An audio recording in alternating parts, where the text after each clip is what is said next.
watu wa Udhaya pia nyinyi tumewa-add kwa WhatsApp group. Deputy President Kithure Kindiki ameenda kwa mkutano kule Udhaya, wakaanza kushout one term. Hamtaki jokes. Wakenya. Hamtaki jokes. One term. Hey. Mpaka Deputy President anakuja kwenu mnamwambia one term. Yenyewe one term is real. One term is real.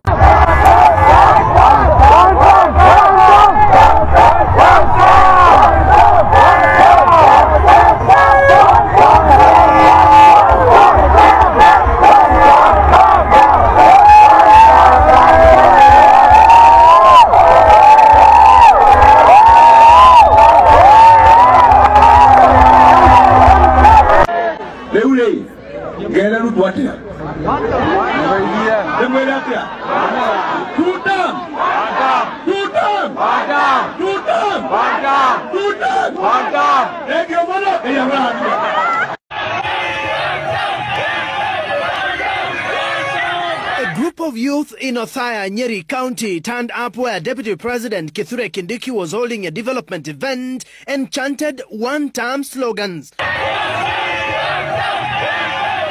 Youth who were outside the stadium's perimeter fence were repulsed by the security officers as the event went on.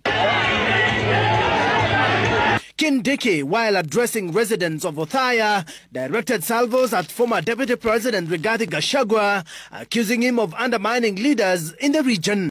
Leo Kindiki haja kipenda. Ameenda pale Othaya Nyeri. Akamobilize watu. Watu wakakuja kwa wingi. Akapeana mchele. Akapeana pesa. Watu wakabeba pesa. Kindiki aliposimama akawauliza, nikirudi kwa rais nimwambie aje? Watu wakamwambia mwambie mambo ni one term. Kindiki hajapenda. Akauliza tena, niambie rais aje? Akamwambia nimwambie ni one term. Wananchi wamekula pesa na wakasahau na mambo ya Kindiki. Kindiki hizi empowerment unafanya unajitokesha bure. Watu wa mlima walienda kitambo. Kura za mlima haziwezi rudi kwa Kasongo. Hata ukilala chini, hata ukiamuka, mlima ilienda kitambo. Sawa na mlima. Enda mahali kwingine.